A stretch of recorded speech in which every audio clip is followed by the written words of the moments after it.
Seja muito bem-vinda, seja muito bem-vindo. Eu sou Guilherme Pitaluga Hoffmeister e esse é o canal Diante da Lei. No vídeo de hoje, dando sequência aos nossos temas de ética profissional, uma vez que o exame de ordem se aproxima, nós iremos conversar a respeito de 3 temas importantes que dizem respeito a um dos temas mais cobrados, ou alguns dos temas mais cobrados nos exames de ordem ultimamente. O primeiro deles diz respeito à questão envolvendo as espécies de advogados. O segundo deles é em relação aos tipos de inscrição de advogados e, por fim, ainda um tema bem específico que é o do direito das advogadas, que está previsto lá no artigo 7º-A. Se você ainda não é inscrito no canal, considere se inscrever. Se você nos acompanha, deixe seu like, ative as notificações, deixe um comentário e também nos siga lá no @Diante da Lei no Instagram. Então vamos lá, gente.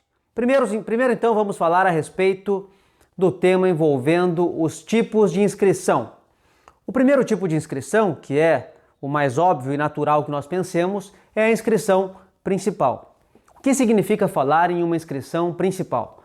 Significa falar naquela identidade profissional que nós teremos, normalmente na seccional na qual nós atuamos. E quando nós fazemos o pedido de inscrição junto à Ordem dos Advogados do Brasil, isto é, passamos no exame de ordem, temos todos os requisitos exigidos para sermos advogado, vamos fazer então, proceder a este pedido e nós teremos, via de regra, essa nossa inscrição principal no domicílio profissional. Então, se eu sou advogado no Rio Grande do Sul, ou se eu pretendo advogar no Rio Grande do Sul, a minha inscrição principal será aqui. Então, via de regra, é o domicílio profissional. Pode acontecer, por exemplo, de um advogado se formar em um estado, mas ter uma proposta de emprego em um outro estado, em uma outra seccional. Nesse caso, então, já vai se organizar para fazer essa inscrição profissional naquela que será a seccional do domicílio profissional. Então, via de regra, nós temos essa situação de domicílio profissional. Se o advogado ainda não tem um escritório no qual vai trabalhar, ou se vai atuar como autônomo, ou se não tem ainda um espaço, não sabe o local onde vai trabalhar, vale daí o domicílio pessoal. A residência do advogado vai ser o local da inscrição principal. Uma segunda hipótese que nós temos é a da inscrição suplementar. A inscrição suplementar é aquela que nós fazemos em uma outra seccional, basicamente em 2 hipóteses. A primeira delas é quando nós temos mais de 5 novas ações judiciais no ano, nessa outra seccional. E a segunda hipótese é quando nós temos uma sociedade que vai abrir uma filial em uma outra seccional. Nesse caso, da filial, os sócios do escritório, ambos ou mais de 2, se for o caso, deverão todos, nesse espaço da seccional em que vai ser estabelecida a filial, devem todos os sócios também se inscreverem com uma inscrição suplementar. Para os demais advogados do escritório não seria obrigatório, seria facultativo. O que implica então essa inscrição suplementar? Implica no pagamento da anuidade, não só naquela onde está a inscrição principal, mas também nessas outras unidades, nessas outras seccionais, em que há uma filial, por exemplo, aqui, que nós colocamos, ou então que o advogado ou a advogada tenha mais de 5 novas ações judiciais no ano.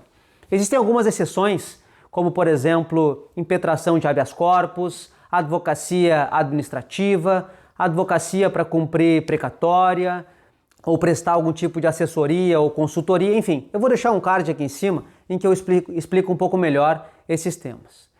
Outro tema que merece a nossa atenção é em relação aos tipos ou espécies de advogados classificados pelo nosso estatuto, que vão ser, em um primeiro momento, nós podemos dividir em advocacia privada e pública. Talvez o melhor modelo ou um primeiro modelo para nós pensarmos é o do advogado autônomo, é aquele profissional que se forma, retira ou faz a sua inscrição junto à OAB e começa então a advogar. Esse profissional ele vai pagar imposto de renda até 27,5%, tem que fazer a contribuição para o INSS, enfim, toda aquela prática esperada de um profissional autônomo. Ou então ele pode advogar na advocacia pública, isto é, vinculado a algum tipo de órgão público, que pode ser até mesmo a Defensoria Pública, em que pese nós termos já uma decisão do STJ que diz que o defensor público não precisa estar vinculado à OAB.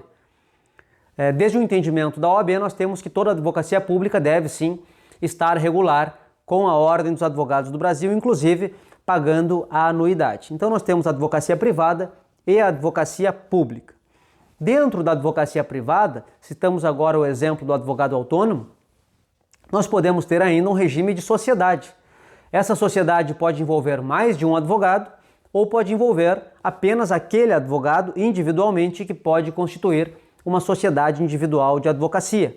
E aí, pelo menos no início de carreira, vai pagar lá o Simples Nacional, 4,5%, o que parece ser uma carga tributária mais interessante. É claro que vai ter que remunerar a si próprio, vai ter um prolabore, vão ter algumas circunstâncias especiais, mas é uma possibilidade. O mesmo acontece em relação à sociedade simples, e é claro, os regimes de tributação são variados, vai depender de uma seleção ou de uma escolha estratégica de cada grupo de profissionais.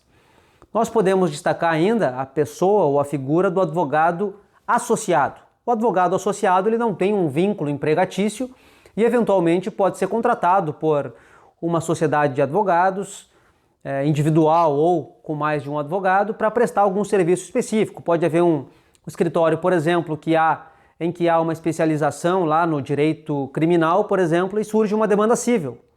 Ou pode simplesmente passar o cliente para um outro escritório, ou pode contratar um advogado associado para atuar nesse tipo de demanda.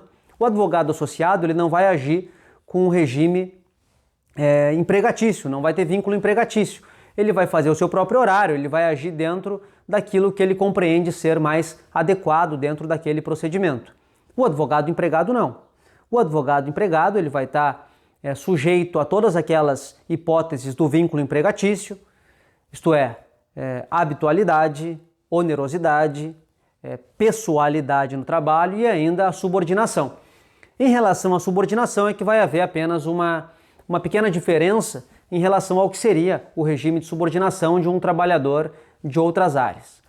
Na advocacia, o advogado ele tem uma certa liberdade, ele tem uma certa autonomia. Mesmo o empregado, ele não é obrigado a concordar com as ordens que o seu chefe, que o advogado, o diretor do escritório vai dar a ele.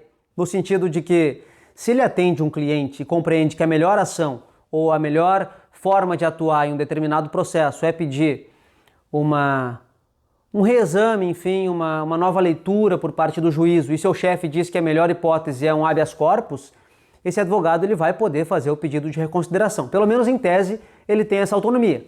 O que significa dizer que, se esse for o único motivo de desavença, ele não poderia ser demitido por justa causa, por exemplo. Então, existe essa autonomia, é difícil a gente imaginar algo assim na prática, mas existe essa possibilidade. Então, essas são algumas das espécies ou tipos ou formas de exercer a advocacia que estão previstas lá no Estatuto. Também eu tenho aqui já aula gravada sobre isso, com alguns pormenores, vou deixar um card aqui em cima. E por fim, em relação ao artigo 7º-A, que fala do direito das advogadas, o artigo 7º fala do direito dos advogados em geral, e o 7º-A especificamente dos direitos das advogadas, nós vamos ter, por exemplo, que a advogada gestante ou a advogada lactante ou a advogada que acabou de adotar, elas vão ter alguns direitos lá especificados no artigo 7º-A. Por exemplo, quando a gente pensa na gestante, nós vamos ter que essa advogada não é obrigada a passar na máquina de raio-x. E também deve haver vagas preferenciais para que ela estacione próximo ao seu local de trabalho, enfim, próximo ao fórum, no fórum especificamente. Então, há uma preocupação não só com a advogada, mas especialmente com o nascituro. Então nós temos esse tipo de hipótese lá no inciso 1º. Ainda vamos ter hipótese, ou pelo menos uma previsão legal estatutária de creche. Claro, agora não vai entrar a gestante, né? Vai entrar justamente aquela advogada lactante, ou que acabou de dar à luz, ou que acabou de adotar. Então nesse caso há uma previsão de creche. Claro que talvez nós estejamos ainda um pouco distantes de materializarmos isso, mas há lá sim uma norma programática que nós devemos buscar efetivar o quanto antes. E ainda, em relação a uma suspensão de prazos processuais, ou antes disso, em relação ao direito de preferência, tanto em audiências quanto sustentação oral, nós também vamos ter essas previsões lá no inciso 3º, no inciso 4º, enfim, do artigo 7º-A. Eu vou deixar também um card aqui em cima para quem quiser compreender um pouquinho melhor e mais no detalhe como funciona esses temas. De qualquer maneira, vale a pena dar uma olhada no Estatuto da Advocacia, vale a pena conhecer essas matérias e ir para a prova com elas na ponta da língua. Eu recomendo que você faça esse estudo, que faça essa leitura e que saiba que poderá encontrar esse tipo de demanda, esse tipo de pergunta lá no exame de ordem. Se você gostou do conteúdo, considere se inscrever aqui no canal, considere deixar um like, um comentário, considere nos seguir lá no @diante da lei no Instagram. Eu agradeço imensamente a sua atenção e nos vemos no próximo vídeo.